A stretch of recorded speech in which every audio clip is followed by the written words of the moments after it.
ಬನ್ನಿ ವೀಕ್ಷಕರೇ, ಮುಂದಿನ ರಾಶಿ ವೃಷಭ ರಾಶಿ. ಈ ಒಂದು ವೃಷಭ ರಾಶಿಯ ಯುಗಾದಿ ವರ್ಷ ಭವಿಷ್ಯ ಹೇಗಿದೆ ಅಂತ ತಿಳ್ಕೊಳ್ಳೋಣ. ಮೇಡಮ್, ಮುಂದಿನ ರಾಶಿ ವೃಷಭ ರಾಶಿ. ಈ ಒಂದು ವೃಷಭ ರಾಶಿಗೆ ಯುಗಾದಿಯ ವರ್ಷ ಭವಿಷ್ಯದಲ್ಲಿ ಯಾವ ರೀತಿ ಶುಭ ಅಶುಭ ಫಲ ಇದೆ ಅನ್ನೋದ್ರ ಬಗ್ಗೆ ತಿಳಿಸ್ಕೊಡಿ. ಖಂಡಿತ.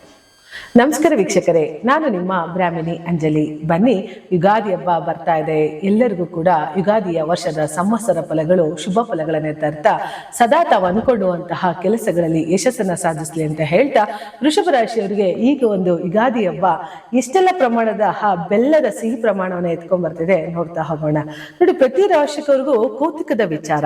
ನನ್ ರಾಶಿಗೆ ಏನಾಗ್ಬೋದು, ಈ ವರ್ಷ ಏನಾರ ಆಗ್ಬೋದಾ ಅನ್ನೋದನ್ನ ತುಂಬಾ ಕಾಯ್ತಾ ಇರ್ತಾರೆ. ಯಾಕೆಂತಂದ್ರೆ ಯುಗಾದಿ ಹಬ್ಬ ಅನ್ನೋದು ನಮ್ಮ ಹಿಂದೂಗಳ ಪಂಚಾಂಗದ ಪ್ರಕಾರ ಹೊಸ ವರ್ಷದ ಸಂವತ್ಸರ, ನಮ್ಗೆ ಅಲ್ಲಿಂದನೇ ಶುರು ಆಗುತ್ತೆ. ಸೊ ಪಂಚಾಂಗದ ಒಂದು ಶ್ರವಣ ಇರ್ಬೋದು, ಈ ಒಂದು ವರ್ಷದ ಆಗು ಹೋಗುಗಳಿರ್ಬೋದು, ಏರಿಳಿತಗಳಿರ್ಬೋದು, ಪ್ರತಿ ಒಂದು ವಿದ್ಯಮಾನಗಳ ಏನಾರ ನಾವು ಚೇಂಜಸ್ ನ ನೋಡ್ತೀವಿ ಅಂತಂದ್ರೆ ಪಂಚಾಂಗವನ್ನ ನೋಡ್ತೀವಿ. ಹಾಗಾಗಿ ಈ ಒಂದು ಯುಗಾದಿ ಹಬ್ಬದ ದಿವಸ ಏನಾಗುತ್ತೆ, ಎಲ್ಲರಿಗೂ ಕೂಡ ಒಂದು ಕೌತುಕದ ಒಂದು ವಿಚಾರ, ನನ್ಗೆ ಏನಾರ ಚೇಂಜಸ್ ಆಗತ್ತೇನೋ ನೋಡೋಣ ಅಂತ ಹೇಳಿ. ವೃಷಭ ರಾಶಿಯವರು ಆದಷ್ಟು ಹೇಳ್ತಾ ಇದಾರೆ, ತುಂಬಾ ಚೆನ್ನಾಗಿದೆ ವೃಷಭ ರಾಶಿಯವರಿಗೆ, ಸಾಕಷ್ಟು ಶುಭ ಫಲಗಳನ್ನ ಕೊಡ್ತಾ ಇದೆ. ಯಾಕಂದ್ರೆ ಲಾಭದಲ್ಲಿ ಶನಿ, ದ್ವಿತೀಯದಲ್ಲಿ ಗುರು ಎರಡನೇ ಮನೇಲಿದ್ದಾನೆ, ಅಂದ್ರೆ ಧನಸ್ಥಾನದಲ್ಲಿ ಗುರು ಇದ್ದಾನೆ. ವೃಷಭ ರಾಶಿಯವ್ರಿಗೆ ಎಲ್ಲರಿಗೂ ಏನಾಗ್ತಿದೆ ಅಂತ ಅಂದ್ರೆ, ಸೂಪರ್ ಅಪ್ಪ ನನಗೆ ಅನ್ನೋದನ್ನ ಎಲ್ಲ ಟಿವಿ ವಾಹಿನಿಗಳಲ್ಲಿ ನಾವು ನೋಡಿದೀವಿ. ಆದ್ರೆ ಒಂದೇ ಒಂದು, ವೃಷಭ ರಾಶಿಯವರಿಗೆ ಗುರು ಬದಲಾವಣೆಗಿಂತ ಶನಿಯ ಬದಲಾವಣೆ ತುಂಬಾ ಎಫೆಕ್ಟ್ ಅನ್ನ ತಂದ್ಕೊಡುತ್ತೆ. ಓಕೆ, ಯಾಕೆಂದ್ರೆ ವೃಷಭ ರಾಶಿಯವರಿಗೆ ಗುರು ಅಷ್ಟು ಒಳ್ಳೆಯವನಲ್ಲ. ಯಾಕಂದ್ರೆ ಗುರು ಯಾವ ರೀತಿ ಬದಲಾವಣೆನಾರು ಆಗ್ಲಿ, ಆದ್ರೆ ಶನೇಶ್ವರನ ಬದಲಾವಣೆ ಇದೆಯಲ್ಲ, ಅದು ಸಾಕಷ್ಟು ಒಂದು ಪರಿಣಾಮಗಳನ್ನ ತಂದ್ಕೊಡ್ತಾ ಹೋಗುತ್ತೆ ವೃಷಭ ರಾಶಿಯವರಿಗೆ. ಖಂಡಿತ ವೃಷಭ ರಾಶಿಯವರಿಗೆ ಈ ವರ್ಷದಲ್ಲಿ ತೃತೀಯದ ಮನೆಗೆ, ಅಂದ್ರೆ ಮೂರನೇ ಮನೆ, ಪರಾಕ್ರಮದ ಮನೆ ಅಂತ ಏನ್ ಕರಿತೀವಿ, ಆ ಮೂರನೇ ಮನೆಗೆ ಗುರು ಹೋಗ್ತಾ ಇರೋದ್ರಿಂದ ಏನಾಗತ್ತೆ, ಖಂಡಿತ ನೀವು ಇಲ್ಲಿ ಶುಭ ಫಲಗಳನ್ನ ನೋಡ್ತಾ ಹೋಗ್ಬೋದು. ಯಾಕೆಂತ ಅಂದ್ರೆ ಗುರುವಿನ ಒಂದು ಗೋಚರ ಇರುತ್ತಲ್ಲ, ಗುರುವಿನ ದೃಷ್ಟಿ ಇಂಪಾರ್ಟೆಂಟ್ ಅಂತ ಯಾವಾಗ್ಲೂ ಹೇಳ್ತೀನಿ.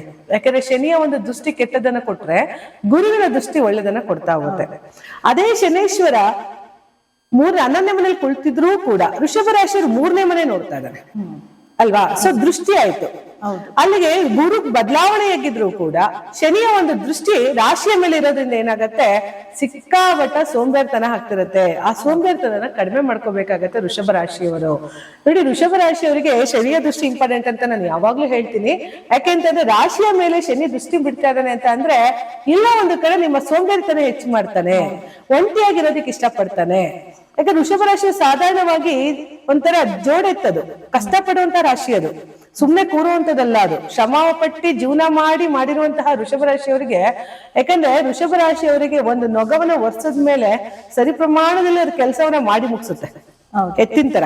ಹಾಗಾಗಿ ತುಂಬಾ ಕಷ್ಟಗಳನ್ನ ನೋಡಿರುವಂತದ್ದು, ಜೀವನದಲ್ಲಿ ಏರಿಳಿತಗಳನ್ನ ನೋಡಿ ಬಹಳಷ್ಟು ಮೇಲೆ ಬಂದಿರ್ತಾರೆ ಈ ಒಂದು ವೃಷಭ ರಾಶಿಯವರು. ಅವ್ರೆಂತ ಬಡವ್ರ ಮನೆ ಕುಟುಂಬದಲ್ಲಾರು ಹುಟ್ಟಿರ್ಲಿ, ವೃಷಭ ರಾಶಿಯವರು ಖಂಡಿತ ಶ್ರೀಮಂತರಾಗ್ತಾರೆ. ಯಾಕೆಂದ್ರೆ ಶುಕ್ರ ಅಧಿಪತಿ, ವೀನಸ್, ಸೊ ಲಕ್ಷ್ಮಿ.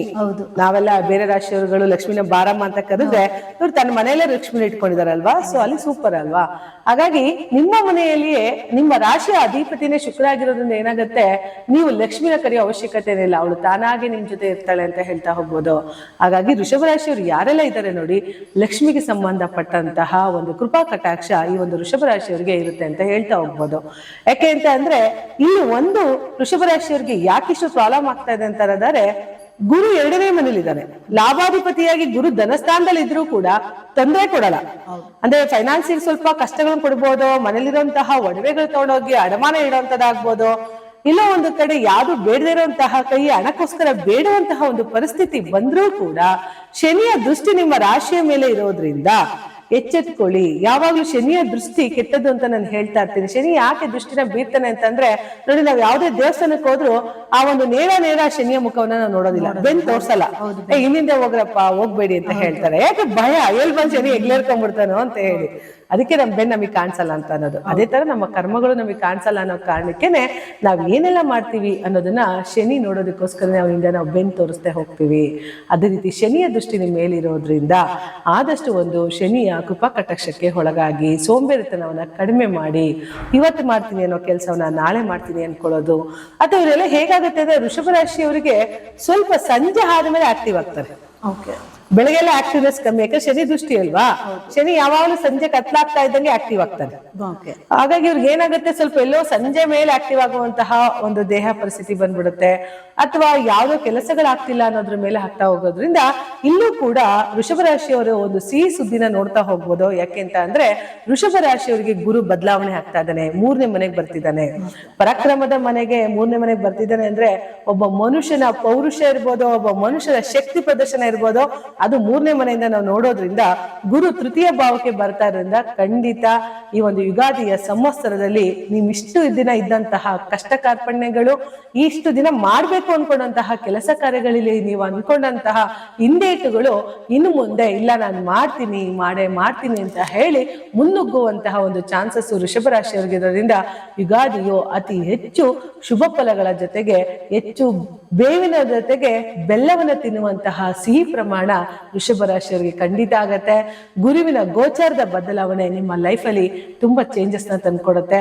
ವೃಷಭ ರಾಶಿಯವರಿಗೆ ಈ ಹಿಂದೆ ಇದ್ದಂತಹ ಎಷ್ಟೇ ಕಷ್ಟ ಕಾರ್ಪಣ್ಯಗಳು ಕೂಡ ತೊಡೆದು ಹೋಗಿ ಈ ಒಂದು ಯುಗಾದಿಯ ವರ್ಷದಲ್ಲಿ ಏನಾದ್ರು ಒಂದು ಹೊಸ ವಿಚಾರಗಳಿರ್ಬೋದು, ಹೊಸ ಉದ್ಯೋಗಗಳಿರ್ಬೋದು, ಅಥವಾ ಹೊಸ ಆವಿಷ್ಕಾರಗಳಿರ್ಬೋದು, ಅಥವಾ ಹೊಸ ಕೆಲಸಗಳಲ್ಲಿ ತೊಡಗುವಂತಹ ಪ್ರಯತ್ನ ಮಾಡೋದ್ರಿಂದ ವೃಷಭ ರಾಶಿಯವರಿಗೆ ಸಾಕಷ್ಟು ಶುಭ ಫಲಗಳನ್ನ ಈ ಒಂದು ಯುಗಾದಿಯ ಸಂವತ್ಸರದಲ್ಲಿ ನೋಡ್ತಾ ಹೋಗ್ಬೋದು. ಖಂಡಿತ ಖುಷಿಯಿಂದ ಯುಗಾದಿ ಹಬ್ಬನ ಆಚರಿಸಿ ನೀವು ಈ ಒಂದು ಯುಗಾದಿಯ ಸಂವತ್ಸರ ನಿಮ್ಮ ಅನ್ಕೊಂಡಂತಹ ಕೆಲಸ ಕಾರ್ಯಗಳಲ್ಲಿ ಯಶಸ್ಸನ್ನು ತಂದ್ಕೊಳ್ಳಿ ಅಂತ ಹೇಳ್ತಾ ನಾನು ಮಾತನ್ನ ಮುಗಿಸ್ತಾ ಇದ್ದೀನಿ. ನಮಸ್ಕಾರ.